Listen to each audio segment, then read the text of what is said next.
Phineas and Ferb is a show well known for following a formula very closely every episode. Though what's memorable about the series is how each episode stretches this formula to its absolute limits, doing very creative things with it. But the types of episodes of Phineas and Ferb that typically go outside the formula the most are the TV movie length specials of the series. Today, I am going to be talking about the very first TV movie length Phineas and Ferb special that aired on TV quite a while ago. Summer Belongs to You. The question I am posing in this video is if it still holds up. Well, let's find out.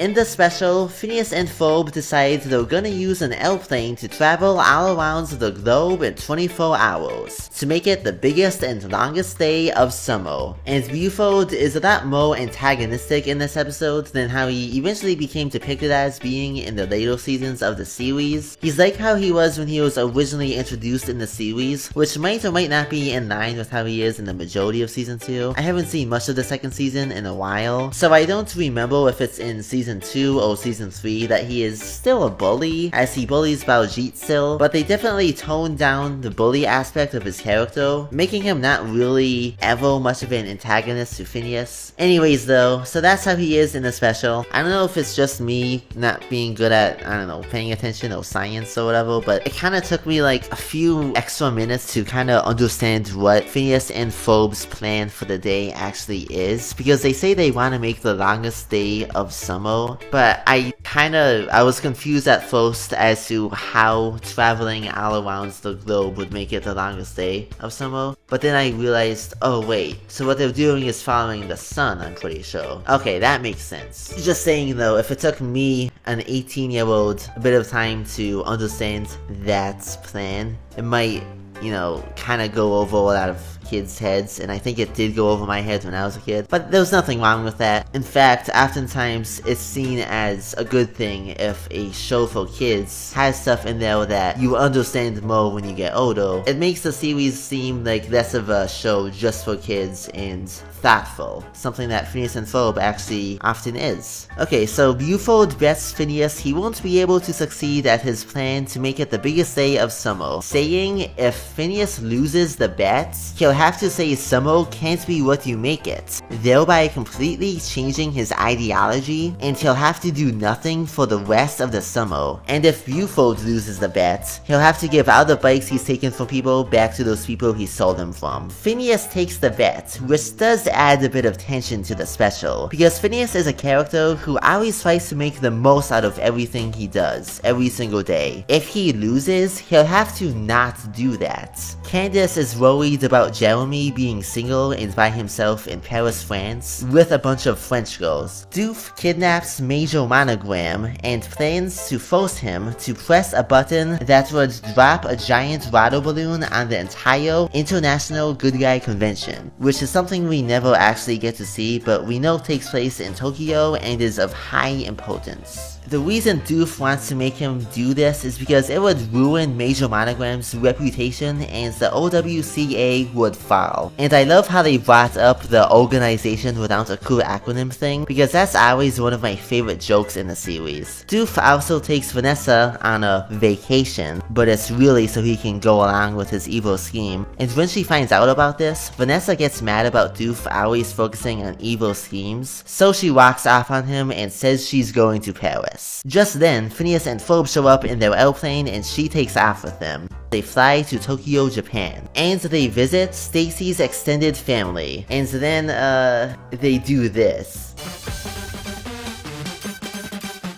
We don't have to talk about this. It was a different time. Different things were popular. Let's move on. Eventually, Phineas and Ferb and their friends and Candace fly to Paris, because they need to pick up airplane pieces. Meanwhile, Isabella tries to get Phineas to be romantic since they're in Paris, and Phineas is completely oblivious, which is exactly in character. While I do often zone out in scenes that heavily focus on romance, they do get a funny joke out of it when Phineas is talking to Ferb and says something that makes Isabella break a pencil, and the Candace Jeremy stuff gets a nice resolution in the episode too. Speaking of jokes, let me talk about that for a bit. The special has a lot of funny jokes and visual gags. One of my favorite gags in this episode is a moment when Phineas is saying, "I wonder if oil-based paint can be used as fuel," while standing in front of a painting of someone, and then when he walks away, you can see the pupils on the painting are looking at Phineas, terrified. While Vanessa is traveling with Phineas and Ferb, Major Monogram and Perry the Platypus agree to help Doofenshmirtz get back to Vanessa. And one of my favorite things about this special is how after he gets untied and agrees to help Doofenshmirtz, Major Monogram is basically just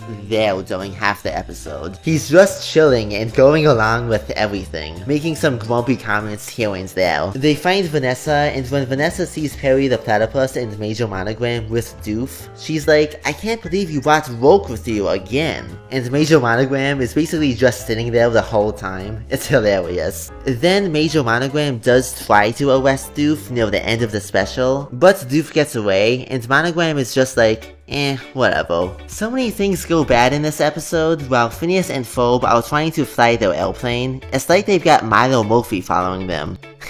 Reference. But throughout all the chaos, Phineas shows his optimistic attitude. In a way, Phineas is a lot like SpongeBob, in the way that both of them view life with a can-do attitude, which is something I kinda made a video about recently. Oh, speaking of SpongeBob... Look! A sponge and a starfish! There's gotta be something we can make out of this! Oh no, that's ridiculous! Fun fact, Dan Povenmire, one of the co-creators of Phineas and Ferb, has also worked on SpongeBob in the past, and he's the guy that wrote the Campfire song. I swear, even when I'm not making a video about SpongeBob, for whatever reason, SpongeBob always tends to pop up in every video I make. Did someone put some type of SpongeBob hex on me or something? Nah, I'm just kidding. Anyways, an interesting thing about the special is how near the end of it, Buford reveals he secretly wanted Phineas to win the bet. And in fact, he helps Phineas win. He didn't actually want Phineas to not be able to do the impossible. He just wanted to challenge him, which could actually make for an interesting character study of Buford. Tough on the outside, soft on the inside. And I do like how the resolution is something that was foreshadowed in the beginning of the special. It shows good storytelling when a movie or episode of something does that. And it's not the only time Phineas and Ferb has done that. Somewhere Belongs to You has less of a big planet level conflict like how Across the Second Dimension does, and instead, the special has more of a personal conflict among the characters. You got Phineas having to prove that anything is possible to Buford, you got Candace worrying about Jeremy, and you got Isabella obsessing over Phineas. It's pretty neat to get episodes that are just focused on character conflicts, but that's also the type of episode that I think would work best as a typical 11-minute episode, or even a 20-minute special, but not an hour-long special. Look, I know a lot of people seem to love this Phineas and Ferb special, and I'm not saying I think it's a bad episode. I think it's a good episode. A great one even. One of the best episodes of the entire series. How they handled the character conflicts was well done, and the special is very funny. The song at the end of the episode is also great. It's really positive and upbeat, and it feels like a celebration of the series. In fact, the whole special feels like a celebration of the series. If the show ended after season 2, I think this would be the best episode they could have chosen to be the final episode of the series. But when I was watching it, for the first half of the special, I was expecting something else to happen to really kick off the story into being something that feels like it needed to be an hour-long special. This is a great episode, but not a very good special. It doesn't feel like it needed to be more than 20 minutes. So does it still hold up? Well, that's kinda complicated, but I'll tell you what it is. A decent viewing experience if you are a fan of the series. Well, that's gonna be it for this video. Thanks so much for watching. If you enjoyed it, feel free to like, share, subscribe, and let me know what you guys think of the Somewhere Belongs to You special in the comments below. Wow, that was a big sentence. I didn't think it was gonna end for a second, because it just kept on going. Kinda like this outro, but I think this outro is gonna end soon.